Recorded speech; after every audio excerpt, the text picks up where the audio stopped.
It was different for me, Ezra. Everything was different back then.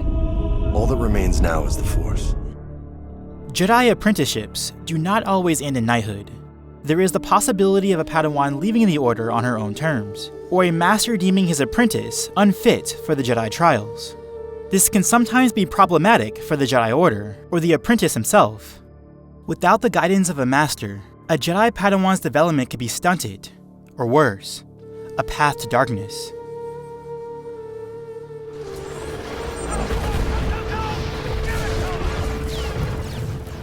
Caleb, we cannot win this battle. You must run. Go, I'll be right behind you. Born during the waning years of the Galactic Republic, Caleb Dume was one apprentice that was very nearly looked over. The Clone Wars had already been waging for nearly 3 years, and still no master chose him as their apprentice. Though to be fair, his choices for masters were becoming a scarcity day by day. But sometimes a master does not choose her apprentice. Sometimes, an apprentice chooses his master.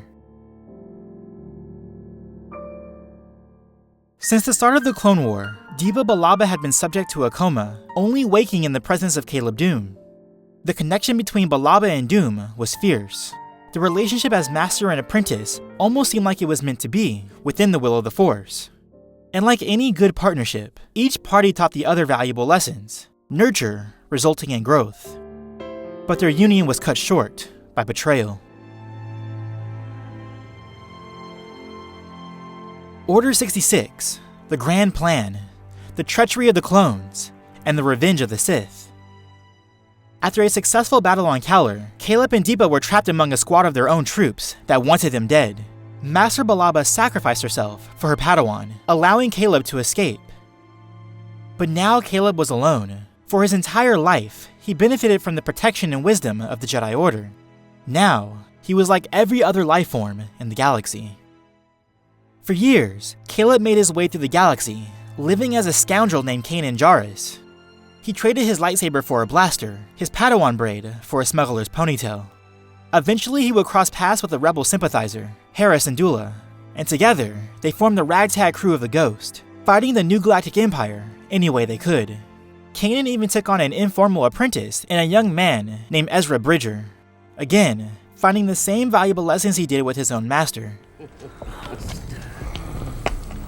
The blast helmet of a Mandalore warrior. Something I've not seen since I was a Jedi.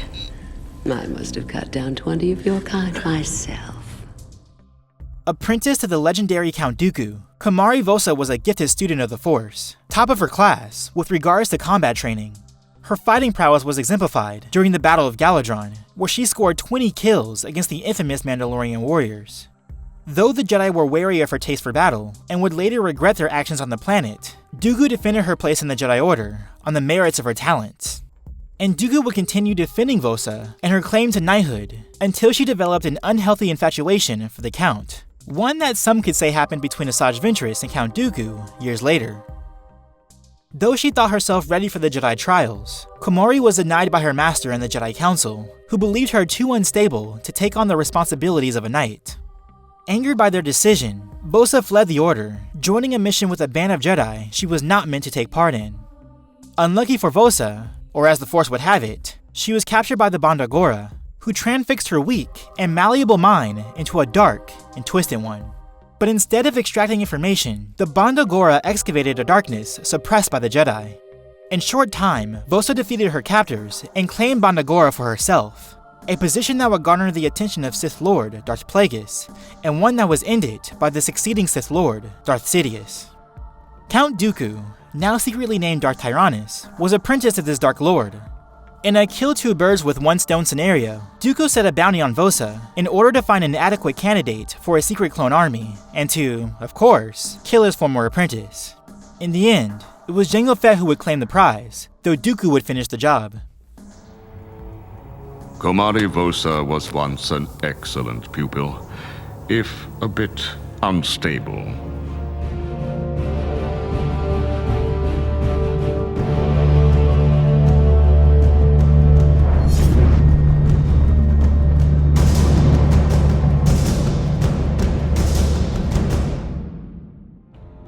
For For this video, I will be examining these characters as they appear in the Star Wars canon and Legends continuity.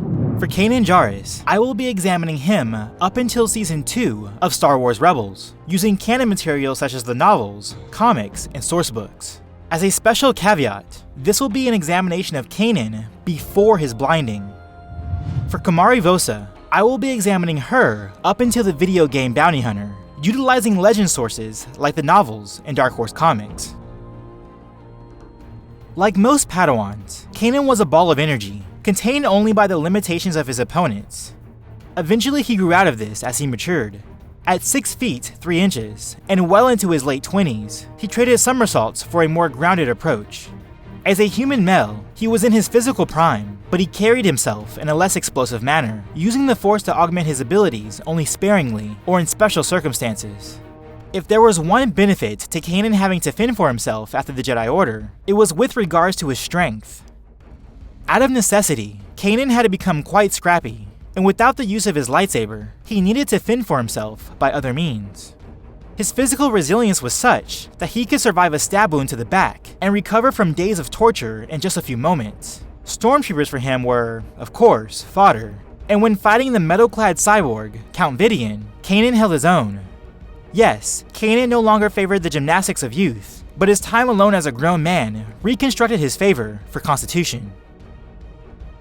Like Kanan, Komari started out as a Padawan full of pent-up vitality, and as she grew up into a woman that did not go away.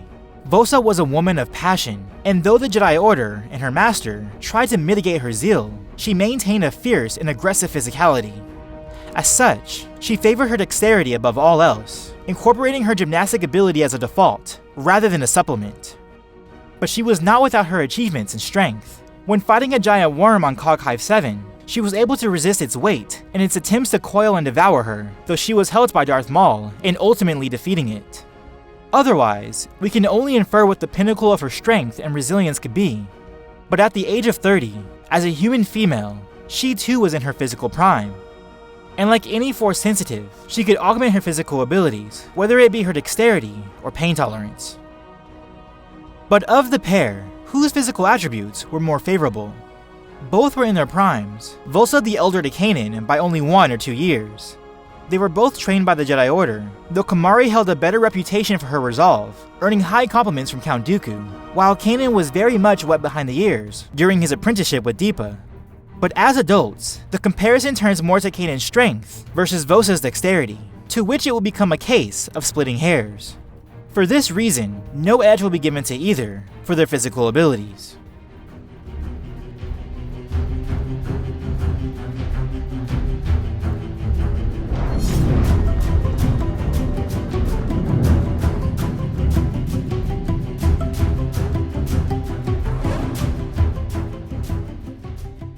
Kanan did not receive many accolades with regards to his use of the Force. He sat somewhere between the reputation of Ahsoka Tano and Scout Esterhazy. He was not an extremely talented, nor an inherently powerful Force user like Ahsoka, but his connection to the Force and his draw on it was more fierce than to Elizabeth. The Jedi Masters noted him more for his curious mind than his ability to alter his environment. But he was full of spirit and took time to hone his craft. He may not have had the best accolades, but there are insights we can pull from his other abilities. Kanan's sensibilities were moderate, vaguely sensing Ezra's presence on Lothal, but on several occasions he failed to sense the Inquisitors, who were often on his tail. He did have a brief vision of Order 66, but this was only achieved with Deepa Balaba's assistance. His Force abilities also manifested in his use of beast manipulation, training Ezra how to influence Lothcats, and later, a group of Fire Nox. And this would extend to his use of the standard Jedi mind trick, as he employed against several Imperial stormtroopers. But his best showing with regards to his more latent uses of the Force was his resistance against the Grand Inquisitor. Not only did he resist the physical torture he was put through, but the mental dissection as well. One could write this off as the Inquisitor not being all that powerful, but I would argue that with regards to interrogation and character examination, he was one of the best. This is the same guy who can analyze not only a Jedi's fighting style, but the exact master who taught him. As stated in Ultimate Star Wars, the Inquisitor's cold, analytical mind is his most powerful weapon, so Kanan's ability to resist him is quite significant. But with regards to his more active use of the Force, he was moderately proficient. He made use of telekinesis frequently, pulling stormtroopers in for a clothesline, or even gripping the Inquisitor against a ceiling. Even as a Jedi Padawan, he could unleash powerful Force waves, and during his time on the run, he prevented a cave-in on the moon of Cinda. But how does this all come together in active combat, and how does Kanan utilize his talents in a majority of his fights? He favored his lightsaber over his use of the Force. In just about all his fights, he did not make any use of his telekinesis, never integrating the power with his lightsaber sequences. And when met with a Force push, his wall was easily penetrated. So ultimately, as a stand-up Force user without distraction, or a lightsaber whizzing past his ears, he was adequate. But otherwise, he left a large bit to be desired. Like Kanan, Komari was not highly regarded for her talents with the Force. Instead, she was complimented on her skills with a lightsaber. Her use of the Force, however, was far more integrated into her skill set than Kanan. Her sense powers were adequate, perceptive enough to detect Zam Wesell's ambush or Egon's attack while she faced Darth Maul. But her greatest achievement, which puts her near the level of Shakti with regards to her depiction in The Force Unleashed, was Komari Vosa's mind control and telepathic abilities. An ability more advanced than beast manipulation or even mind tricks, mind control was far more sustainable and long-lasting. Vosa not only took over the Bondagora, but dominated them. In her temple on Kolma, she utilized hundreds of minions to do her bidding. What's more, she constantly spoke to Jango telepathically while he was in her castle. Come on, bounty hunter. Hunt me! However, though not confirmed in the context of the video game, one could surmise that this was possible only because Vosa was on a dark side nexus, a place which empowered her natural abilities. But considering how threatened Plagueis and Sidious were of her, I feel it leans more to her own abilities than her location. In a more active sense, she made sufficient use of telekinesis, skilled with standard Force pushes, grips, and pulls. But when facing Jango Fett, she was not able to apply these methods, too busy defending against his rapid-fire blasters and jetpack evasions. To be fair, this is not a huge slight against Vosa, as Obi-Wan Kenobi himself could only manage the same. Still, Vosa's active use of the Force was not her primary strategy, and she used it more as a fallback. When fighting Darth Maul, she only began using the Force when it was apparent that fighting the Zabrak head up would be futile. By turning to such diversionary tactics, Vosa had all but admitted that she was no match for the erratic staccato blows that Maul was delivering. This can indicate a lack of confidence or lack of power with her raw abilities, at least in terms of her combative use of the Force. But she was still quite powerful in her more sustainable Force abilities, as previously mentioned. Her use of the Force came over time, more intermediate sorceress than an active Sith Inquisitor. It's very unlikely for this fight to turn into a battle of the Force, but if, for some reason, Kanan and Komari had to turn to their Force abilities, I favor Vosa. She is a more powerful Force user with regards to raw ability, as showcased by her mind domination. And on top of that, she used her abilities more willingly and with more tactic. Kanan was not weak in the Force by any means, but he does not match the power levels of Vosa, and he has now showcased that he can compensate with superior skill, though I find it doubtful that he would fall to her mind domination. Though unlikely that it would come to blows with the Force, Komari Vosa gets the edge for her Force abilities.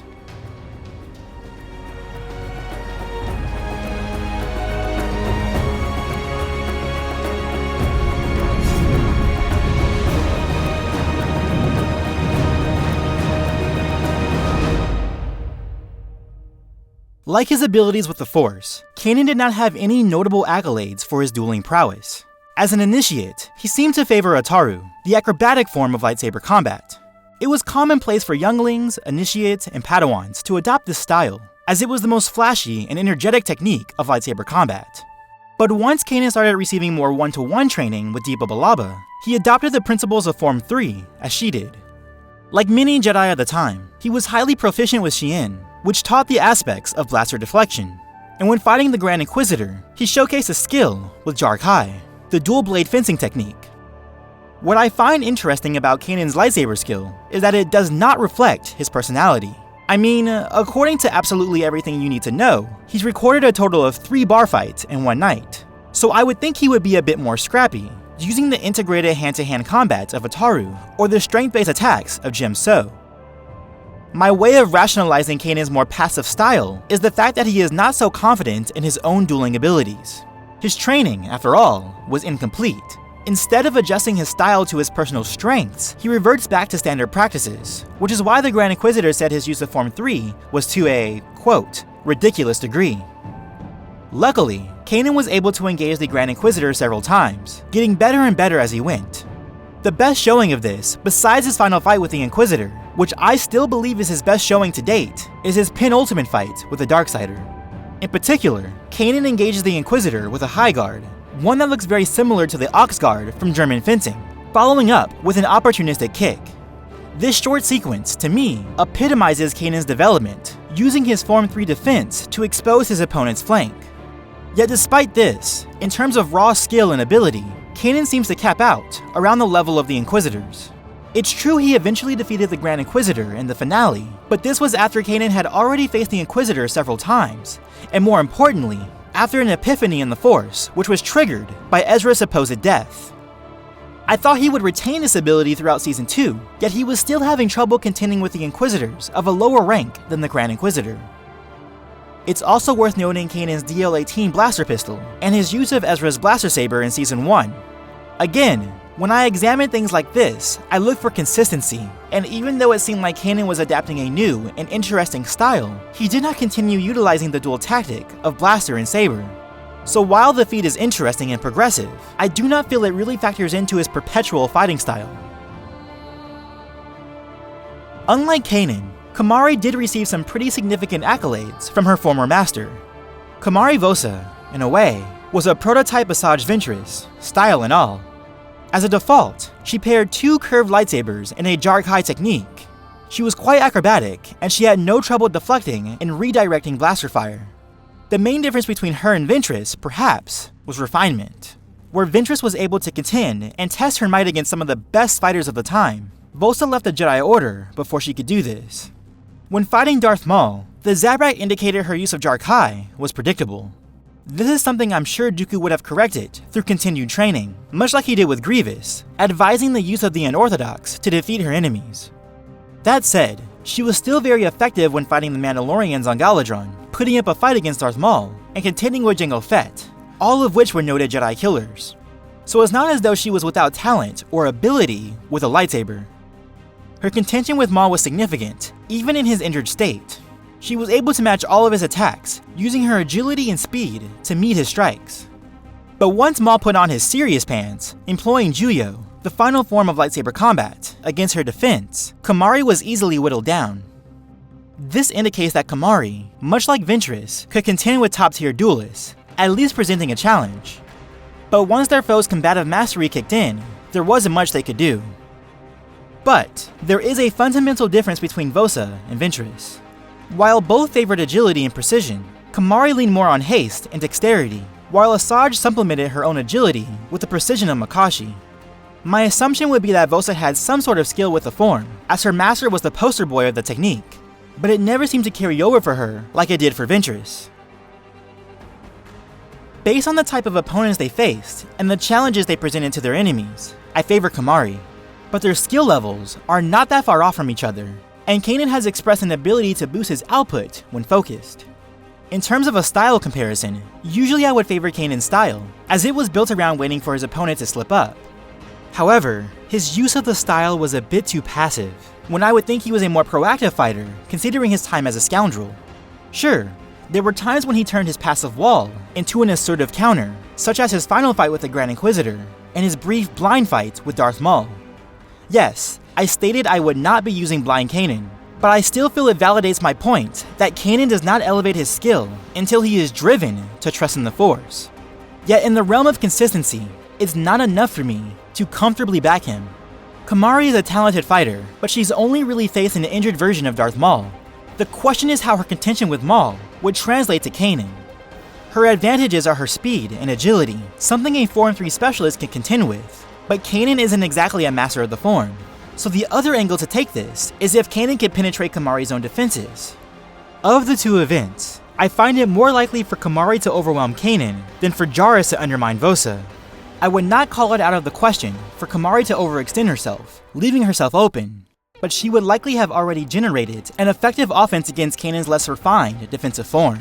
Komari Vosa gets the slight edge for her dueling abilities.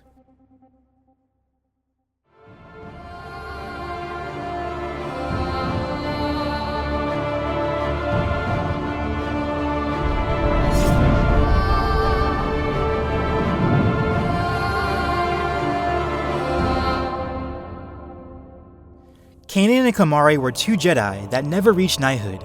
They were both unrefined, carving their own unique paths as a rebel scoundrel and a cult leader. If they ever were to meet in open combat, who would come out on top? Let's set up this fight. Let's say it takes place in the temple of Belia Darzu. The following is a hypothetical explanation of the possible outcomes. First, let's look at the early fight.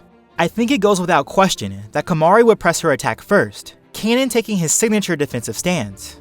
I don't think Kanan would be completely overwhelmed by Komari's aggressive assault, keeping true to the tight and efficient blocks of Form 3. But there is a possibility that she can take an early advantage through her sheer tenacity. Considering Kanan could contend with the Inquisitor's strange and erratic weapon, I feel he could hold out against Komari, at least initially. But I don't see him mounting any kind of early counter against her, as it usually took him some time to whittle down his opponents with his conservative style. In the early fight, I see Komari taking a 1-0 advantage over Kanan. Kanan ending the fight so early is unlikely, and even though Komari's aggressive and more reputable style could penetrate Kanan, I do not think she would likely break his guard so early, even with his intermediate use of Suresu. The mid-fight would be more of the same, but there is a greater possibility of Kanan finding an opening against Komari. Now, Kanan would start setting up counters, letting Vosa's impassioned blade work compromise her defense. That said, I'm not sure these counters will be enough to win him the fight, only tagging the Sith wannabe with a kick, slowing down her assault, but not ending it. What's more, Komari has shown that her speed and reflex can match such counters, even from a more accomplished duelist in Darth Maul. In the mid-fight, I see Komari taking a 4-2 advantage. Like with Maul, Komari was only taken down when the Sith bucked up and used his best form against her. With Kanan, he has no such offensive output, never truly overwhelming his enemies. Well, that is, not in his normal state, which leads us into the late fight. In the late fight, desperation and irritation might set in for Kanan and Komari, respectively. This would bring up two things: Kanan's focus and Komari's use of the Force. When pressed, Kanan usually tends to perform better, but the issue with this is the motivation for such a performance is circumstantial. With the Grand Inquisitor, he was motivated by Ezra's presumed death. With Maul, he was motivated by his blinding. So yes, if he were able to tap into his deep connection to the Force, which increased his performance, he should be taking a majority against Komari. But as I've stated before, my analysis stems from consistency. What is the most likely scenario, not what could happen as an outlier. For Komari, I feel Kanan's efficient blocking and his astute counters would antagonize her use of the Force. She would likely start using loose stones from the temple, disrupting Kanan's balance, or take him out altogether, targeting his head. In the late fight, on a consistent basis, I see Komari taking a 2-1 advantage over Kanan. Her use of the Force could put her over the top, or her continued assault would eventually pierce his guard. There is, of course, an isolated chance for a circumstantial advantage for Kanan, as there is a consistency in his inconsistency for channeling the Force. For instance, Komari's use of the Force could prompt him to tap deep into the Force in a desperate act, thus making him more combatively viable. Of all the scenarios, I see this fight ending in the mid-fight. The early fight could see an early victory for Komari, but Kanan would likely defend against her initial crosscuts. Kanan would try to fight back in the mid-fight, but Komari has showcased that she too could defend against such an attack, and it's more likely that she would be the one to ultimately end the engagement through her acrobatic and nimble efforts. Overall, I believe her advantage over Kanan would be 7 out of 10, defeating Kanan through a more sustainable and consistent offensive effort. Thus, if I were a betting man, my wager will be on Komari Vosa, the fallen apprentice, as the victor. Of course, this is all my opinion based on my interpretation of the lore. Do you agree that Komari Vosa would take a majority against Kanan Jarrus? Or do you believe the Cowboy Jedi holds the advantage? Let me know in the comments below, and of course, peace love, and may the Force be with you. Always. So here we are, the two militant enforcers. If they met on the battlefield, who would win? Anakin shared many traits with House Slytherin. He was a natural front runner, leading with an iron fist and sometimes with cruelty. To a group like that. I should have thrown my bomb out faster.